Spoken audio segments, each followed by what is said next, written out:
Hello नमस्कार students, Radhe Radhe, सत श्री अकाल, सलाम वालेकुम। स्वागत है आप सभी का ऑफिसर्स मैथ्स में। मैं रितेश रोशन। उम्मीद करते हैं आप सभी लोग स्वस्थ होंगे, मस्त होंगे। जैसा कि आप सभी को पता है कि अभी अभी हमने इंटीग्रेशन कंप्लीट कर दिया। पूरा एनसीईआरटी का एक एक क्वेश्चन हमने करवा के आपको इंटीग्रेशन कंप्लीट कर दिया।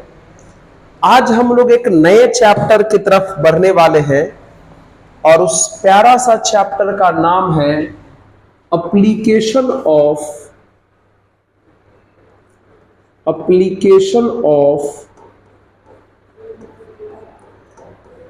Integration.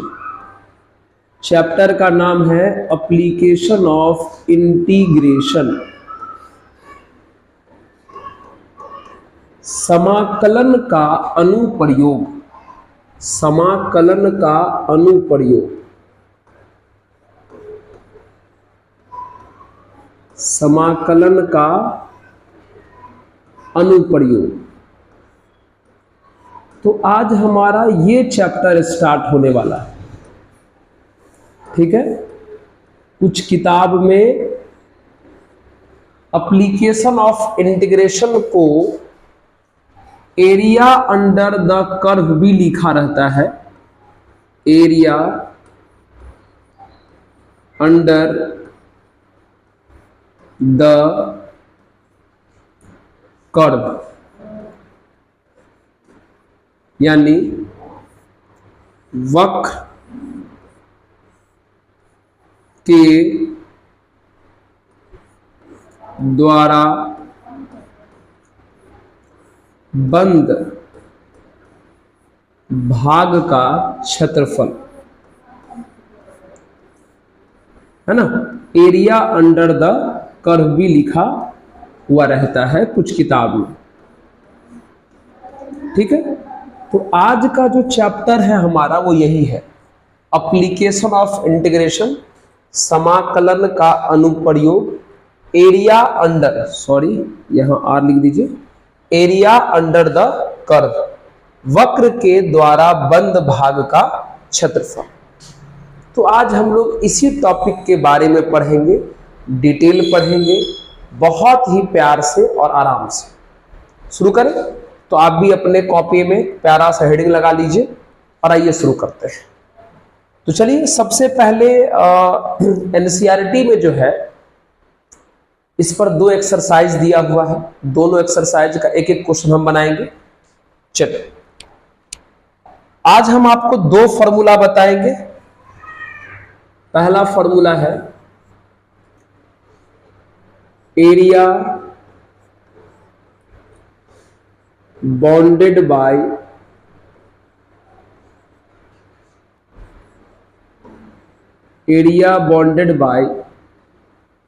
The curve y equal to fx, y equal to fx, comma line x equal to a and x equal to b,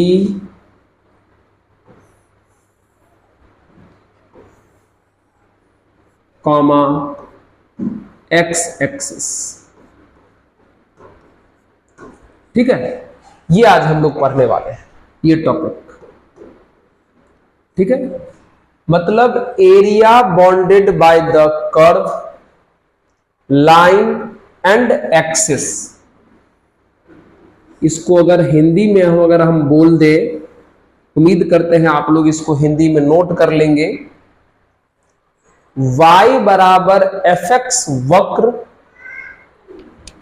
x बराबर a और x बराबर b रेखा और x अक्ष के द्वारा बंद भाग का क्षेत्रफल पढ़ने वाले हैं।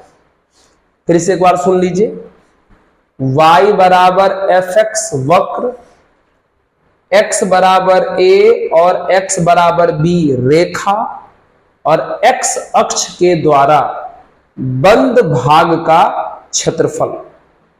इंग्लिश में लिखा हुआ है area bounded by the curve y बराबर fx comma line x equal to a and x equal to b comma x axis. Hindi वाले मित्र लोग बुरा नहीं मानिएगा, आपके समय का बहुत ज्यादा कीमत है, इसलिए हम बोल दे रहे हैं। 2 बार दोनों भाषा लिखेंगे, समय थोड़ा खर्च होगा और बात वही रहेगा, इसलिए हम मुंह से बोल दिए हैं, आप उसको लिख लीजिएगा। चाहिए आइए एक बार दोबारा बोल देते हैं। वक्र y बराबर fx, रेखा x बराबर a और x बराबर b और x अक्ष द्वारा बंद भाग का क्षेत्रफल। आइए तो शुरू करते हैं, क्या है ये। चलिए एक ग्राफ बना बना के हम आपको समझाते हैं। चलिए ये आपका x एक्सिस है, ये आपका y एक्सिस है, ये आपका ओरिजिन है। मान लीजिए कि एक कर्व यानी वक्र ये है, इसी का नाम है y बराबर fx। ठीक है, सबसे पहले क्या होता है, ध्यान से सुनिएगा। सबसे पहले जो कर्व यानी वक्र दिया रहता है उसका ग्राफ ड्रॉ करना होता है, उसका ग्राफ खींचना होता है। तो मान लिए कि हम इसका ग्राफ ऐसा कुछ आएगा, ठीक है। उसके बाद x बराबर a और x बराबर b, तो मान लीजिए ये जो है वो x बराबर a है और यहां जो है वो x बराबर b है, ठीक है। उसके बाद x एक्सिस है ना, उसके बाद x एक्सिस,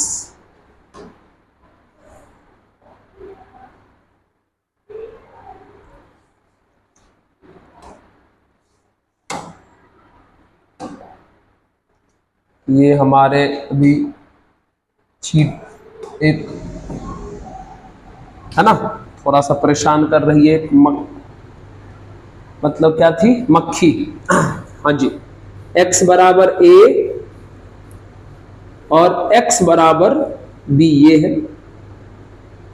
सबसे पहले ये कर्व यानी वक्र है, x बराबर a लाइन, x बराबर b लाइन और कौन सा एक्सिस, x एक्सिस जो यहां पे ड्रॉ किया हुआ है, x एक्सिस जो यहां पे ड्रॉ किया गया है। तो सोच के बताइए, ये कर्व यानी वक्र x बराबर a और x बराबर b और x एक्सिस से बंद भाग बॉन्डेड पार्ट तो यही है, इसी का एरिया फाइंड करना होगा। तो कैसे करेंगे, इसका एरिया फाइंड करना होगा, कैसे करेंगे इसका। तो सुनिए, एरिया का फॉर्मूला हम बता रहे हैं, सुनिए, और मूल मंत्र बताने जा रहे हैं, सुनना। पहले लगा देना इंटीग्रेशन, लगा दिया। बताओ एरिया कहां से कहां तक है, ए से लेकर के बी तक। अब ध्यान से सुनिए, यह ए और बी किसका वैल्यू है, x का है कि y का, सर x का है। तो पहले लिख लो यहां पर a से लेकर के b तक। जो बोल रहे हैं उसको अच्छे से सुनना। अगर आप इस भाग का एरिया निकालना चाहते हो तो किसका इंटीग्रेशन करोगे, वो बोल रहे हैं, ध्यान से सुनना। एरिया निकालना है तो पहले इंटीग्रेशन लगा देना। एरिया जहां से जहां को फैला है वो लिख देना, a से लेकर के b तक। अब सोच के बताओ, ये वैल्यू किसका है, x का, ये वैल्यू किसका है, x का। तो ध्यान से सुनो, अगर वैल्यू x का है तो d के साथ x लिखना और यहां पर y लिखना। फॉर्मूला ये होता है, ध्यान से सुनो। अगर किसी भी पार्ट का एरिया निकालना हो तो पहले इंटीग्रेशन लगा दो, वो पार्ट कहां से कहां को गया है वो डाल दो, अब फिर सोचो कि ये लोअर लिमिट और अपर लिमिट किसका वैल्यू है। अगर x का वैल्यू है तो यहां dx लिखो और यहां पे y डालो, समझे। अगर ये x का वैल्यू है तो यहां dx लिखो, यहां y डालो। समझ में आया? अरे समझ में आया। अब अगला देखिए, इसको पहले आप पॉज और नोट कीजिए, ठीक है। अब सुनिए, अगर ऐसा रहा, ऐसा रहा, है ना। अच्छा 1 लिखे थे क्या उधर? हम 1 लिखे थे तो आप इसको 2 कर दीजिए, ठीक है। अगर ऐसा रहा, area bounded by the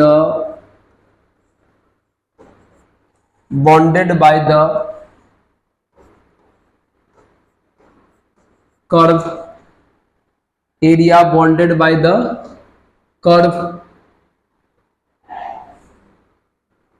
x बराबर F Y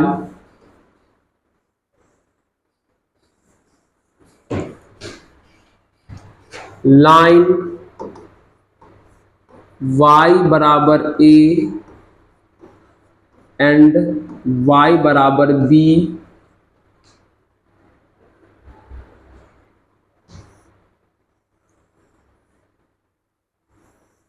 comma y axis. अब सुनिए, इस बार हेडिंग क्या लगा हुआ है, सुनिए।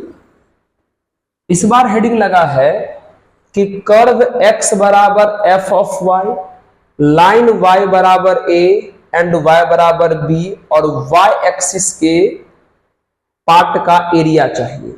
मतलब वक्र x बराबर F of y, Rekha y बराबर a और y बराबर b और y अक्ष से बंद भाग का क्षेत्रफल चाहिए।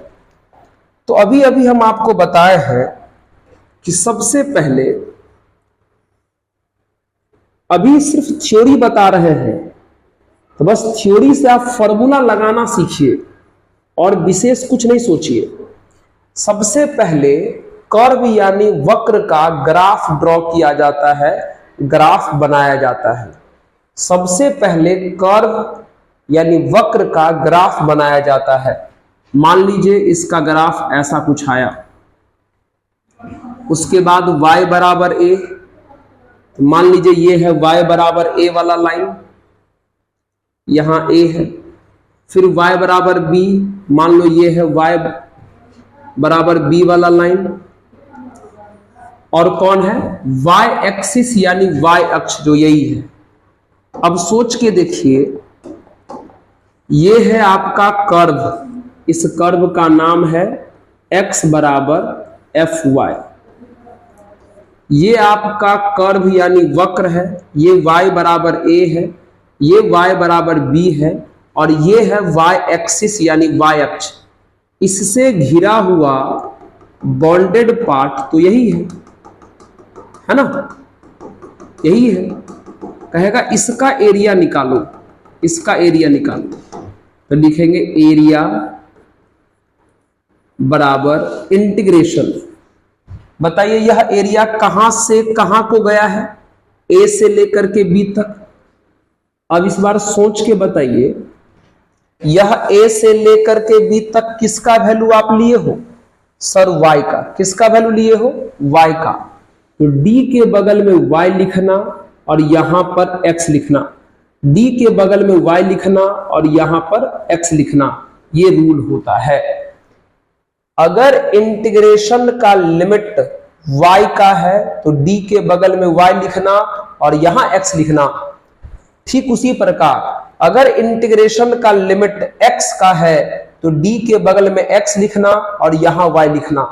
ये बात आप अच्छे से याद रख लीजिए, कभी भी आपको एरिया में दिक्कत नहीं आएगा। बस इतना सोचो कि जिस पार्ट का एरिया निकालना है तो इंटीग्रेशन लगा दो और सोचो कि लिमिट किसका डाले हो। अगर लिमिट x का डाले हो तो यहां dx लिखो और यहां y लिखो। सही है? लेकिन अगर आप एरिया निकालते समय लिमिट अगर आप y का लिखे हैं तो आप d के साथ y लिखो और यहां पर x लिखो। बाकी आगे क्या करेंगे वो बताएंगे, पहले फॉर्मूला लिखना सुनिए, पहले फॉर्मूला लिखना समझिए। समझ गए कैसे लिखना है? अगर लिमिट y का रहेगा तो d के बगल में y, यहां x, और अगर लिमिट x का रहेगा तो d के बगल में x और यहां y। तो ये ही दो फॉर्मूला है अभी फिलहाल, आप इसको नोट करिए। पहला तो नोट ही कर लिए होंगे, दूसरा भी नोट कर लीजिए, ठीक है। हिंदी वाले मित्र लोग बुरा नहीं मानेंगे, है ना। हिंदी में इसको क्या कहेंगे? वक्र x बराबर f of y, Rekha y बराबर a और y बराबर b और y अक्ष से बंद भाग का क्षेत्रफल, हिंदी में से ये लिखेंगे, ठीक है। चलो अब आइए कुछ और भी बातें बताते हैं आपको। ये तो फॉर्मूला लिखना समझ गए, चल आइए अब सुनिए कुछ एक्स्ट्रा बातें। अब ये देखिए, यहां पर कुछ खास बात समझिए। जैसे मान लीजिए ऐसा कुछ हो गया, ये x है, ये y है, ये ओरिजिन है। मान लो आपने किसी कर्व यानी वक्र का ग्राफ खींचा जो ऐसा बना, ठीक है। यहां मान लो x बराबर a है, ये x बराबर b है ये, और ये है x एक्सिस, है ना। ये है x एक्सिस, आपको पता है। ये है कर्व यानी वक्र, x बराबर a, x बराबर b, और ये है x एक्सिस यानी x अक्ष। तो बीच का एरिया तो यही होगा, बीच का क्षेत्रफल तो यही होगा। अगर कहेगा इसका क्षेत्रफल निकालो, इसका क्षेत्रफल निकालो, तो घबराना मत, अभी भी एरिया बराबर वही होगा। अभी भी एरिया बराबर, यहां लिख रहे, अभी भी एरिया बराबर वही होगा। एरिया बराबर इंटीग्रेशन लिमिट a से लेकर के b तक, a से लेकर के b तक। बस बताओ ये a से लेके b तक किसका वैल्यू लिए हो? x का, तो d के बगल में x लिखना और यहां पर y लिखना। बस करना क्या, ये जो एरिया है, क्षेत्रफल है, वो x के नीचे है। ये जो एरिया है, क्षेत्रफल है, वो x के नीचे है। अगर ऐसा हो तो सब कुछ करने के बाद मॉड लगा देना। क्या लगा देना? मॉड। क्या लगा देना? मॉड। क्योंकि x के नीचे का एरिया मॉड नहीं लगाओगे तो माइनस में आ जाएगा, और आपको पता है एरिया कभी भी माइनस में नहीं होता है। इसीलिए हम बाहर में क्या लगा देते हैं? मॉड। कब ऐसा करना? जब ग्राफ x के नीचे हो, जब एरिया x के नीचे हो, तब सब कुछ लिख लेना और बाद में मॉड लगा देना ताकि एरिया प्लस में आवे। समझ गए? x के नीचे का एरिया माइनस में आ जाएगा अगर मॉड नहीं लगाओगे, और माइनस में एरिया कभी नहीं होता है तो गलती हो जाएगा, इसलिए मॉड लगा देना। हाँ, अगर ऐसा रहे तो फिर भी सावधान रहना।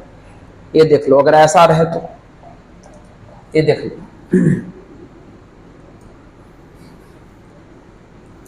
ये देख लो, ये है x, ये है y, ये है ओरिजिन। क्या यहां पर आपको दिखाई दे रहा है? जहां तक लाइन खींचे हैं, बहुत बढ़िया, ठीक है। मान लो अगर ऐसा बना कुछ, ऐसा बना कुछ, ऐसा, है ना। ये है मान लो x बराबर a, ये है मान लो x बराबर b, और ये है x एक्सिस यानी x अक्ष। तो बोलो एरिया कौन बनेगा? एरिया ये वाला भी बनेगा, एरिया ये वाला भी बनेगा, और एरिया ये वाला भी बनेगा, एरिया ये वाला भी बनेगा, ठीक है। तो अगर टोटल एरिया निकालना हो, टोटल एरिया निकालना हो उस पार्ट का, तो कैसे करोगे? मान लो अगर इस पार्ट का जो वैल्यू है वो A1 है और इस पार्ट का जो वैल्यू है A2 है, तो फाइनल पता है क्या है? देखो कैसे करोगे। ये जो A1 है वो नीचे है ना, तो A1 में लग जाएगा मॉड और फिर प्लस A2 ऊपर है तो वो जैसे का तैसे ही छोड़ देना, उसको कुछ मत करना। अगर इसको ज्यादा और आगे लिखना चाहते हो तो आपने इस जगह का x क्या दिखाया है A, यहां का x दिखाया है B, मान लो इस जगह का x जो है वो C है। तो बताइए A1 वाले पार्ट का एरिया कहां से कहां तक गया है? A से लेकर के C तक, A से लेकर के C तक। तो भैया ये लिमिट x का लिखे हो तो यहां लिखना dx और यहां लिखना y, अब मॉड लगा देना। ओके, फिर प्लस A2 ये है, तो A2 वाला पार्ट कहां से कहां तक गया है? C से लेकर के B तक गया है, और ये C से लेकर के B तक x का वैल्यू है तो यहां लिखना dx और यहां लगा देना y। इसमें मॉड लगाने की आवश्यकता नहीं है क्योंकि A2 x के ऊपर है। सुने आप? हाँ, बस इतना ध्यान रखिएगा, x के नीचे अगर कोई पार्ट आता है तो उसमें मॉड लगा के काम कीजिएगा, है ना, तब आपका आंसर सही आएगा, नहीं तो गलत आ जाएगा। तो A से लेकर के C तक का भाग नीचे था तो मॉड लगा दिए, लेकिन C से B तक का भाग ऊपर था तो मॉड लगाने की कोई आवश्यकता नहीं है। तो आप इसको भी नोट कर लीजिए, इसको भी नोट कर लीजिए, ठीक है। चलो, हो गया। आइए अब हम बात करेंगे क्वेश्चन पर। अब तो आप फॉर्मूला लिखना सीख गए हैं, लेकिन उससे पहले भी हम आपको कुछ इंपॉर्टेंट ग्राफ बता देते हैं जो यूज होगा इस चैप्टर के एरिया को फाइंड करने में। वो हम आपको ग्राफ बता देते हैं, पहले इसको नोट कर लीजिए, ठीक है, नोट करिए। चलिए आइए इंपॉर्टेंट ग्राफ बता देते हैं जो यूज होगा। ग्राफ सही है, आराम से सुनिए, आराम से समझने की कोशिश कीजिए। सबसे पहला है ना,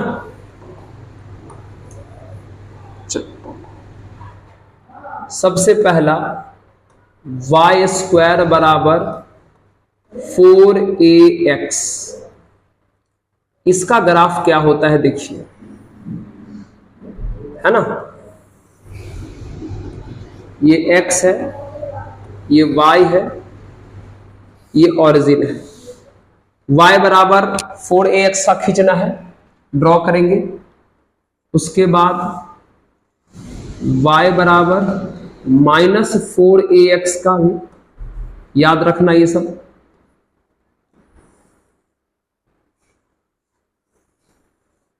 ठीक है। ये x है, इधर x डैश हो जाएगा, ये y है, इधर y डैश हो जाएगा, और ये हमारा ओरिजिन यानी मूल बिंदु है, इधर हमारा x डैश हो जाएगा। उसके बाद तीसरा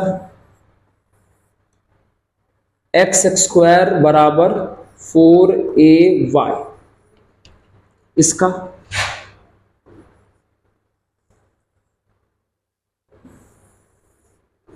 ये x, ये x डैश, ये y, ये y डैश, ये हमारा ओरिजिन है। और फिर 4 number x square equals -4ay, इसका ग्राफ कैसे होगा देख लो, ये x, ये x डैश, ये y और ये y डैश, और ये ओरिजिन है। चलिए आइए सब ग्राफ दिखाते हैं, ठीक है। y स्क्वायर बराबर 4ax का ग्राफ ऐसा होगा। इतना बस याद रखो ना, y और x में से जिसका स्क्वायर नहीं रहेगा c आकार उसके ऊपर बना देना। पता है ये पैराबोला है, ये जो चारों जो ग्राफ अभी बनाने वाले हैं पैराबोला यानी परवलय का है। किसका है? पैराबोला। पैराबोला यानी परवलय का है। तो ट्रिक समझा रहे हैं, जिसका स्क्वायर नहीं रहेगा पैराबोला उस पर बना देना। जैसे यहां x पर नहीं था तो x पर बना दिए, यहां भी x का x स्क्वायर नहीं है लेकिन माइनस में है तो इधर बनाना। चलो, यहां स्क्वायर y का नहीं है, ऊपर बनाना क्योंकि प्लस में है। यहां भी स्क्वायर y का नहीं है लेकिन माइनस में है तो नीचे बनाना। ये 4 ग्राफ पैराबोला का है जो याद रखना है परवलय का। वाई स्क्वायर बराबर 4ax का, वाई स्क्वायर बराबर -4ax का, एक्स स्क्वायर बराबर 4ay का और एक्स स्क्वायर बराबर -4ay का। नोट कर लीजिए इसको प्लीज, नोट कीजिए पॉज करके। जितना भी ग्राफ यूज होगा ना वो सारा हम यहां पर आपको बता देते हैं, ठीक है। चलो आइए, उसके बाद हम लोग ग्राफ बात करेंगे मॉड की। ग्राफ किसका बात करेंगे? मॉडुलस और एक्सपोनेंशियल, इन सबों का। देखो चलिए, तो सबसे पहले हम लोग बात कर लेंगे y बराबर मॉड x, इसका। तो भैया इसका ग्राफ कैसा होता है देख लो, इसको याद रखना पड़ेगा आपको, तब इस चैप्टर के सवाल बनाने में आपको बिल्कुल दिक्कत नहीं होगा,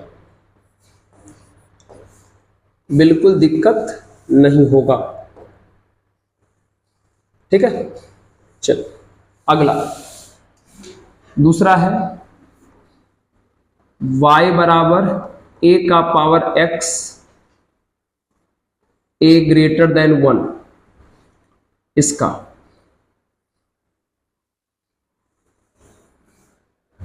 ये x है, ये x डैश है, ये y है और ये y डैश है, ये ओरिजिन।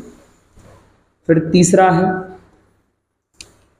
y बराबर a का पावर x जब a का वैल्यू 0 से बड़ा और 1 से छोटा हो।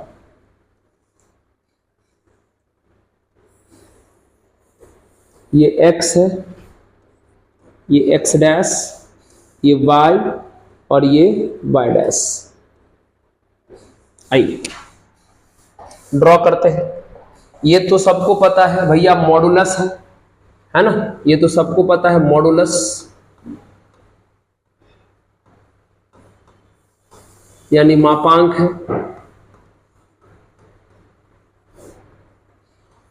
है ना। तो याद रखो y बराबर मॉड x का जो ग्राफ है वो भी शेप का होता है, भी आकार का, ऐसा याद रखना, ऐसा ऐसा है ना। ये जो देख रहे हो ग्राफ, ये y बराबर मॉड x का है। ये y बराबर a का पावर x, यहां पर a का वैल्यू 1 से बड़ा है, y बराबर 1 का पावर x, यहां पर a का वैल्यू 0 से बड़ा 1 से छोटा, मतलब 0 और 1 के बीच में है। और इन दोनों को एक्सपोनेंशियल कहते हैं, एक्सपोनेंशियल, एक्सपोनेंशियल यानी चरघातांकी, चरघातांकी है ना। इसका ग्राफ कैसा होता है? तो y बराबर a का पावर x का ग्राफ जब a का वैल्यू 1 से बड़ा हो तो ऐसा होता है, ऐसा। इस जगह का वैल्यू 1 होगा। और y बराबर a का पावर x का ग्राफ जब 0 1 के बीच में रहे तो ऐसा होता है, ऐसा। इस जगह का वैल्यू भी 1 होगा, समझे। चलिए इसको भी नोट कर लीजिए अच्छे से। सभी ग्राफ को याद रखना पड़ेगा, सभी ग्राफ को आपको याद रखना पड़ेगा, है ना। चलिए आइए बात करते हैं आगे। नोट कर लीजिए इसको पॉज करके पहले।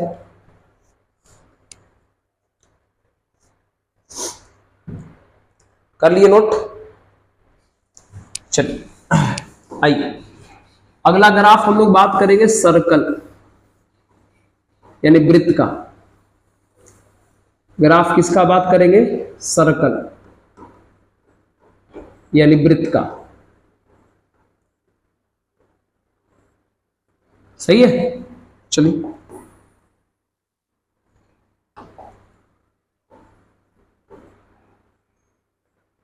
ठीक है। देखिए इसमें जो सबसे फेमस है वो ये है, x square plus y square बराबर ए स्क्वायर, सबसे फेमस ये है। ठीक है, उसके बाद पहले इसका ड्रॉ कर लो।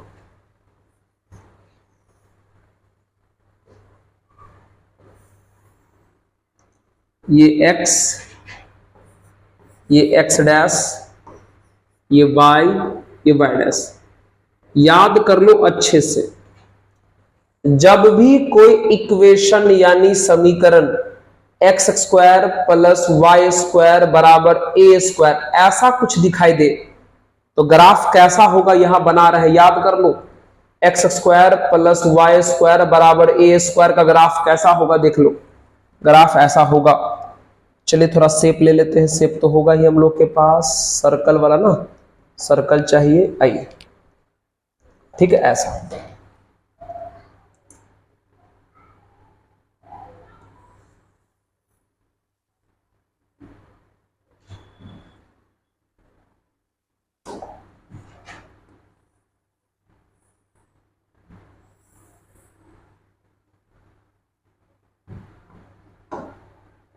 चलिए ये गलत जगह बन रहा है ना, थोड़ा से काम करो।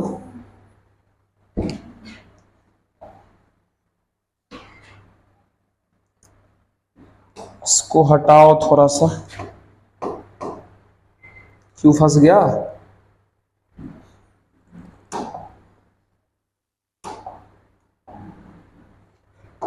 एक सेकंड एक सेकंड एक सेकंड एक सेकंड,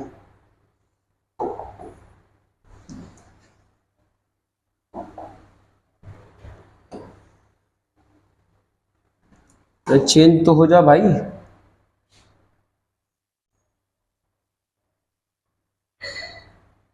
कैंसिल कहां से होगा भाई? क्या? चलो चलो चलो चलो चलो, ये कैंसिल क्यों नहीं हो रहा? अरे शिफ्ट भी नहीं हो रहा।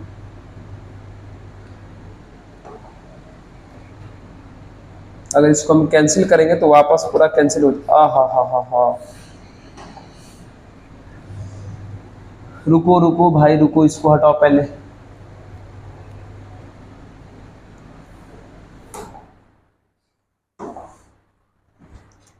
क्यों टाइम बर्बाद कर रहा है ये पता नहीं चल रहा। टूल्स किधर गए?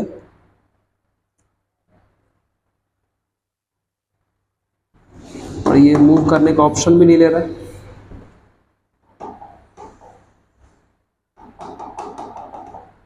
चलिए काम करो, इसको क्लीन ही करो, फिर से वापस करो। उतना टाइम लगाने से अच्छा है कि दोबारा कर लेंगे हम तुरंत। ये ऑप्शन नहीं दे रहा, या हो सकता है हम गलत कुछ कर रहे हो। ग्राफ सर्कल का उतना देर तो हम हाथ से बना लेते हैं। चलिए वृत्त का है ना। तो ये जो पहला हम ग्राफ ड्रॉ कर रहे हैं, x square plus y square बराबर ए स्क्वायर, ये बहुत ही फेमस है ना। आप इसको याद कर लो अच्छे से कि जब भी अगर ऐसा इक्वेशन दिखाई दे, समीकरण दिखाई दे, x square plus y square equals a square जैसा, तो ग्राफ हमेशा ऐसा ही बनाना जो बता रहे हैं, इस प्रकार का बनाना, इस प्रकार का एक सर्कल ड्रॉ करना, एक सर्कल ड्रॉ करना ऐसा।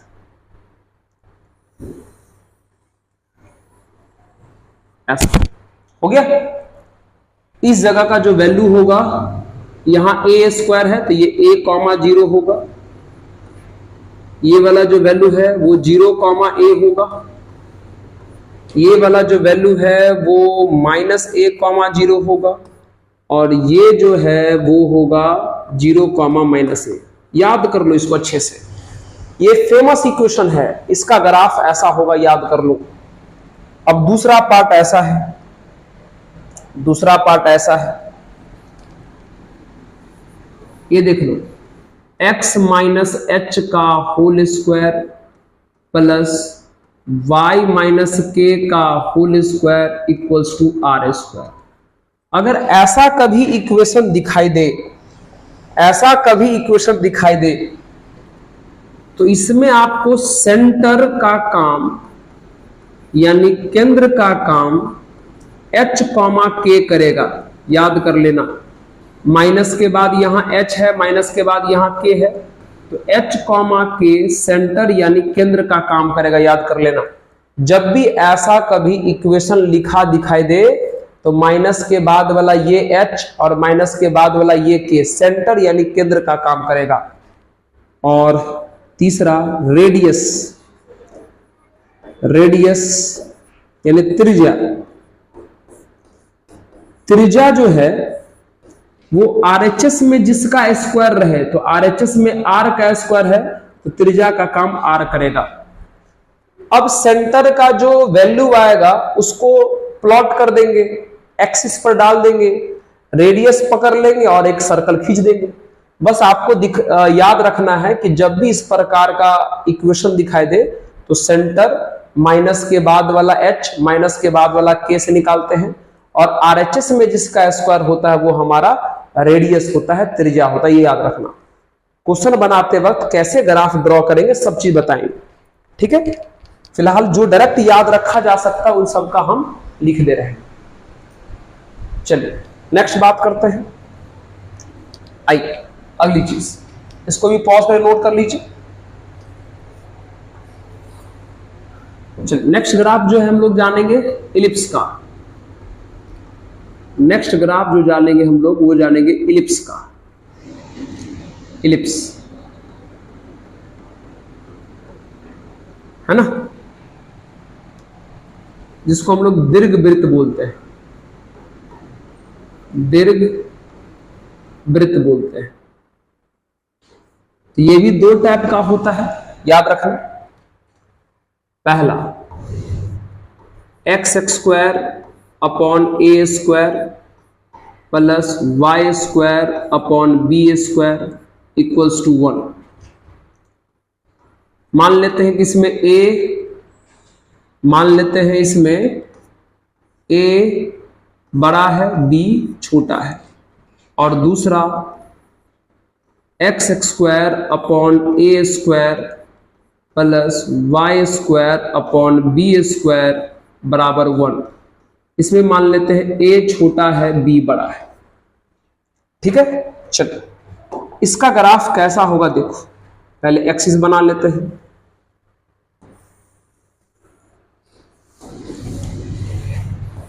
पहले हमने एक्सिस बना लिया,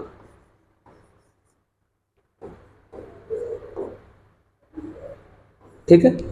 यहां भी एक्सिस बना लेते हैं।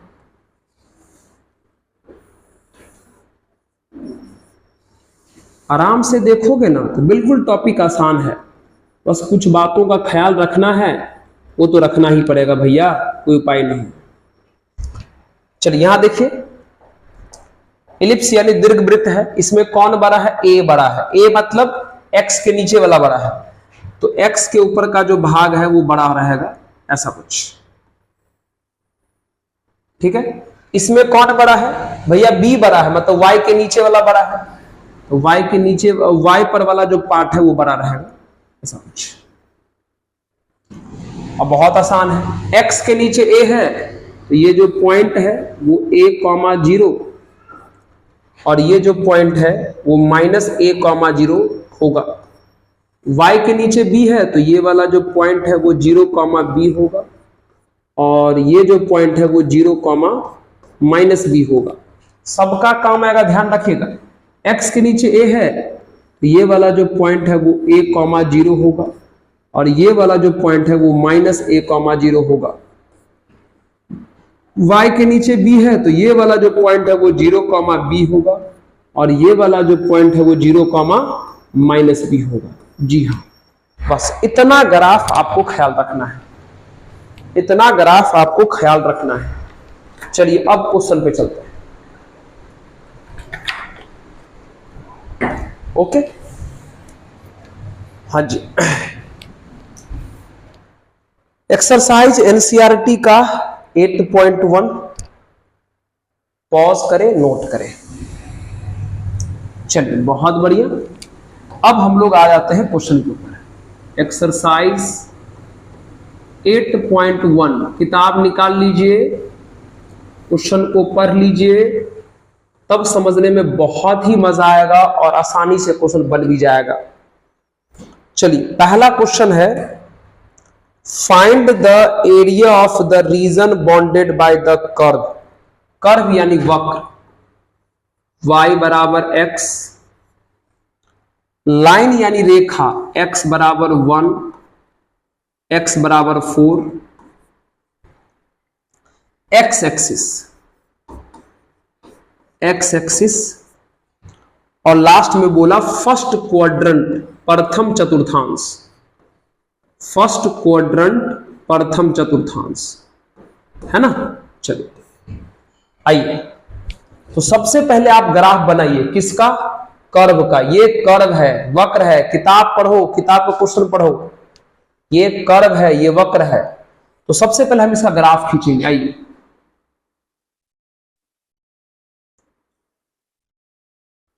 ये x, ये y, ये x डैश, ये y डैश। अब ग्राफ कैसा होगा देखो, y स्क्वायर बराबर x है, मतलब ऐसा कुछ, ऐसा देख लो, y स्क्वायर बराबर 4ax, ऐसा ही होगा, बिल्कुल ऐसा। 4a को मत ध्यान दो, यहां y का स्क्वायर है, x का नहीं। ठीक उसी प्रकार इस वाले क्वेश्चन में y का स्क्वायर है, x का नहीं, तो ग्राफ बिल्कुल वैसा ही होगा। और हम आपको बोले हैं ग्राफ उसके ऊपर ड्रॉ करना जिसका स्क्वायर नहीं रहेगा, x का नहीं है तो x पर ड्रॉ करना, ये ठीक है। ये ग्राफ हो गया इसका। चलो इसका काम हो गया, x बराबर 1, ये मान लो आपका x बराबर 1 है ना, ये जगह मान लो x बराबर 1 है, इसका भी काम हो गया। x बराबर 4, x बराबर 4, ये मान लो x बराबर 4 है, इसका भी काम हो गया। और उसके बाद x एक्सिस वो तो पहले से ड्रॉ किया हुआ है, तो बताइए कौन सा पार्ट है जो कर्व,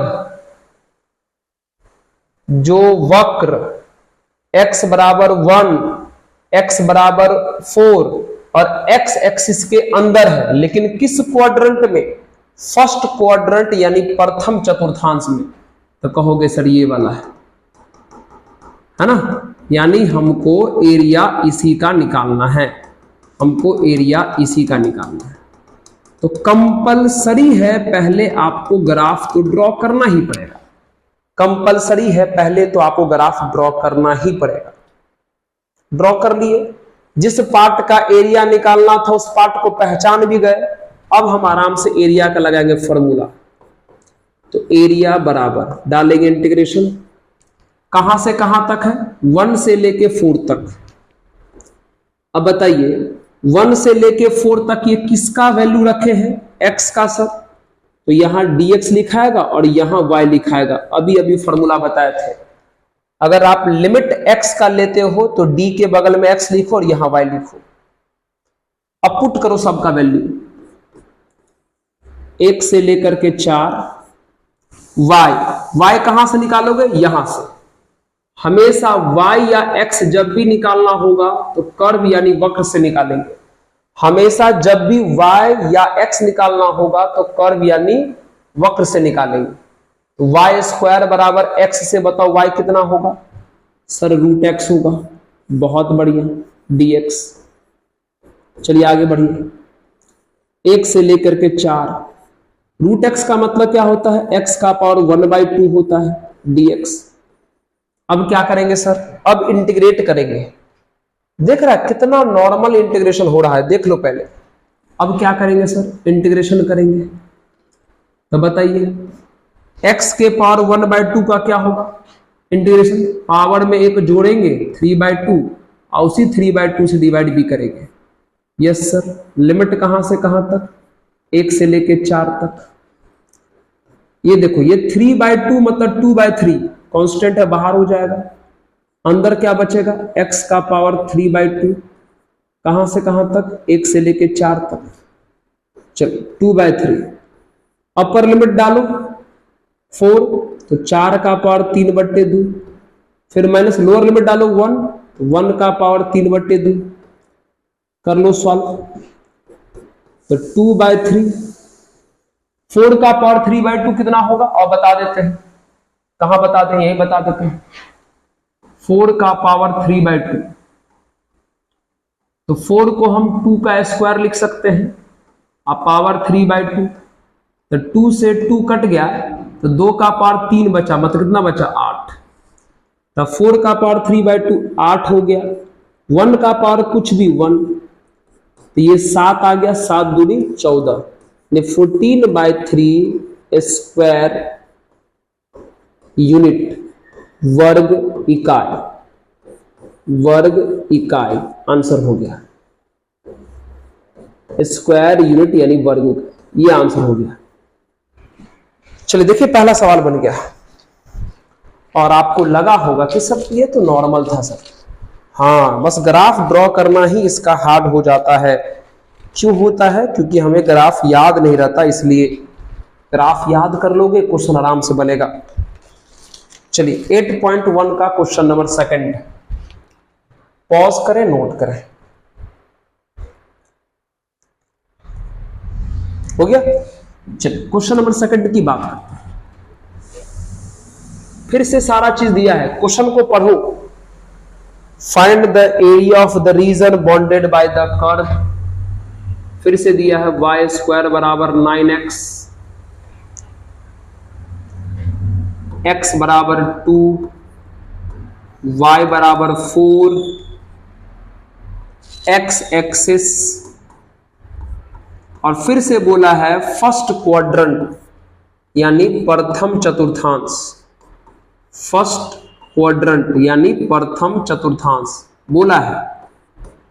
चलिए पहले ग्राफ ड्रॉ करेंगे, सबसे पहले ग्राफ ड्रॉ करेंगे, सबसे पहला काम ग्राफ ड्रॉ का करेंगे। कंपलसरी है ग्राफ ड्रॉ करना, उसके बगैर तो काम ही नहीं होगा। चलो अब इसका ग्राफ कैसा होगा सर? तो कोई दिक्कत नहीं, फिर से यहां y का स्क्वायर है, x का नहीं है, यहां 9 लगा है, क्या लगा उससे मतलब नहीं, ग्राफ वैसा ही होगा, ग्राफ बिल्कुल ऐसा ही होगा। यहां भी देख लो, y का स्क्वायर था, x का नहीं था, तो ग्राफ ऐसे बनाए, तो यहां भी वही होगा, यहां भी वही होगा। y का स्क्वायर है, x का नहीं है, ग्राफ बिल्कुल वैसा ही होगा जैसा पिछली बार बनाए थे। उस नंबर से, उस संख्या से कोई मतलब नहीं है, ग्राफ बिल्कुल ऐसा होगा। हो गया? इसका काम हो गया, इसका काम हो गया। x बराबर 2, ये मान लो x बराबर 2 है, यहां पर x का वैल्यू 2 हो गया, इसका काम भी हो गया। y बराबर 4, ओ हो गलती से यहां हमने y लिखा है प्यारे, माफ करना, यहां x है, माफ करना, यहां x है। x बराबर 4, ये है x बराबर 4, और x एक्सिस वो तो ड्रॉ ही किया हुआ है। तो बताइए तो कौन सा ऐसा भाग है जो कर्व यानी वक्र x बराबर 2, x बराबर 4 और x एक्सिस से बंद है लेकिन फर्स्ट क्वाड्रेंट में है, बंद है लेकिन फर्स्ट क्वाड्रेंट में है सर। ये यही है जो कर्व x बराबर 2, x बराबर 4 और x एक्सिस से बंद है। तो इसी का भैया एरिया निकालना है, तो शुरू हो जाइए। तो एरिया बराबर इंटीग्रेशन कहां से कहां तक? 2 से लेके 4 तक। फिर ये 2 से 4 x का वैल्यू है, तो यहां लिखेंगे dx और यहां लिखेंगे y। चलो 2 से लेके 4, यहां y निकालो, y हमेशा कर्व से निकलेगा, तो बोल y² बराबर 9x है, तो y बराबर कितना होगा?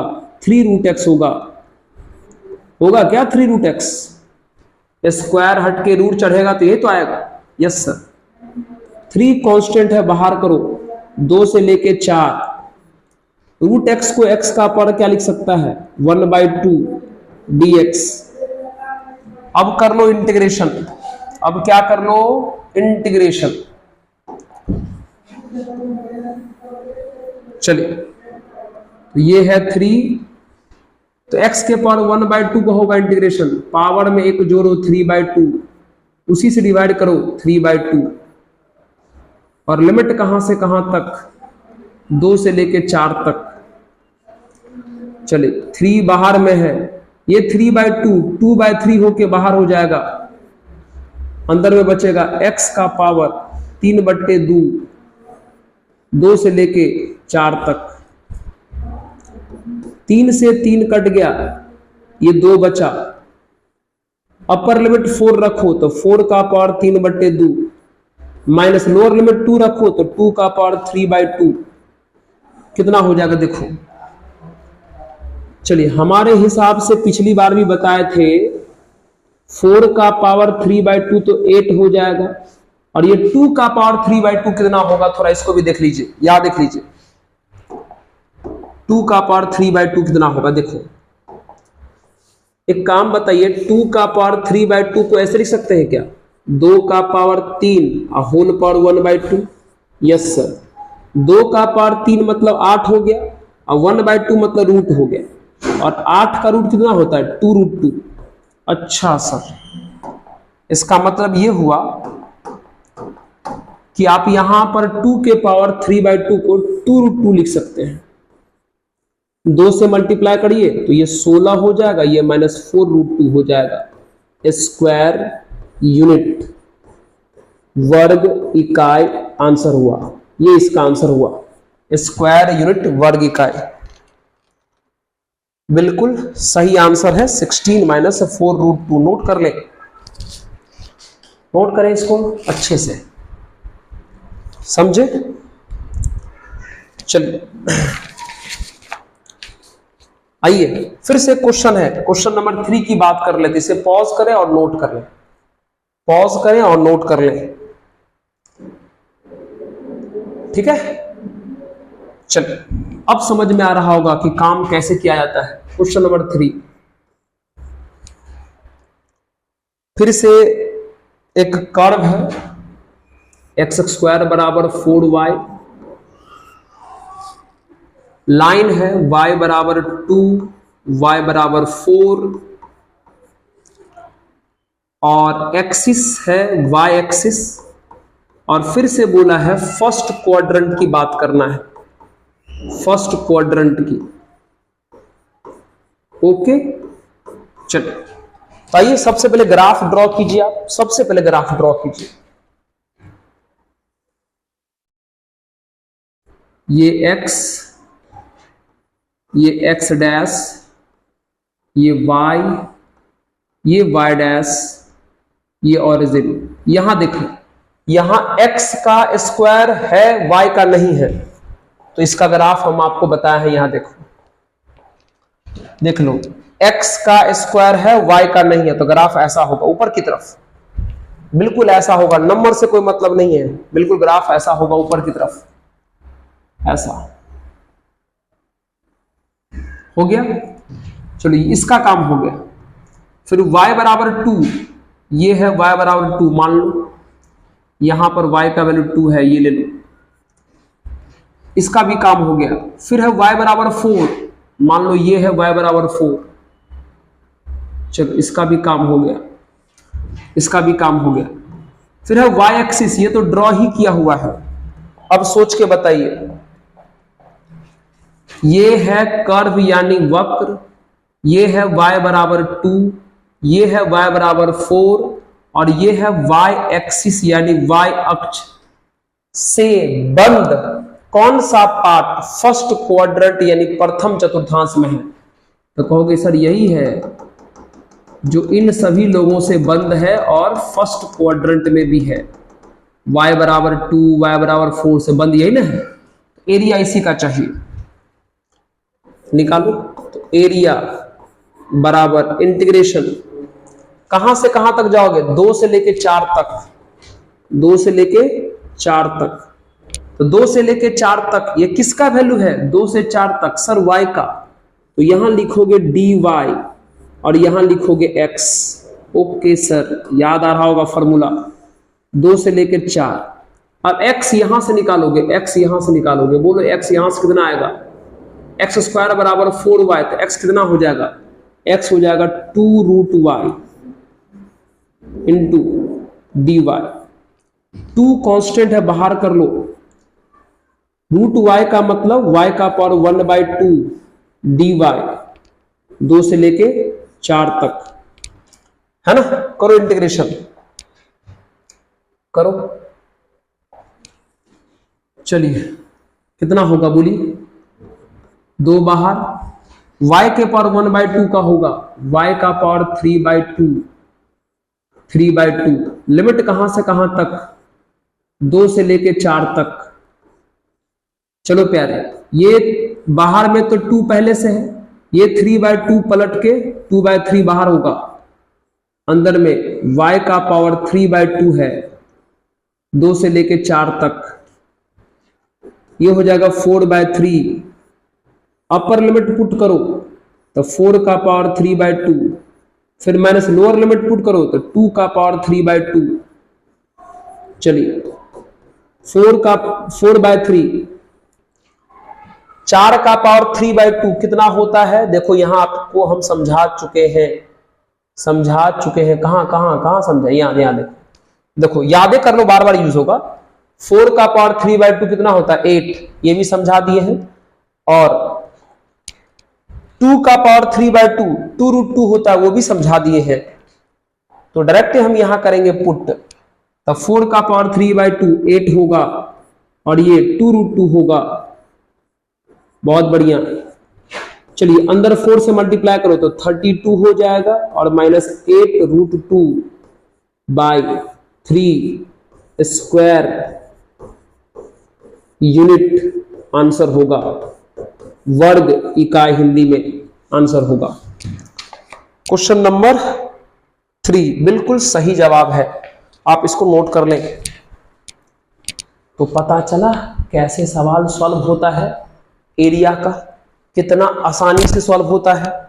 बस आपको याद रखना होता है ग्राफ और तरीका कि काम कैसे करते हैं। चीजें तो आसान ही है।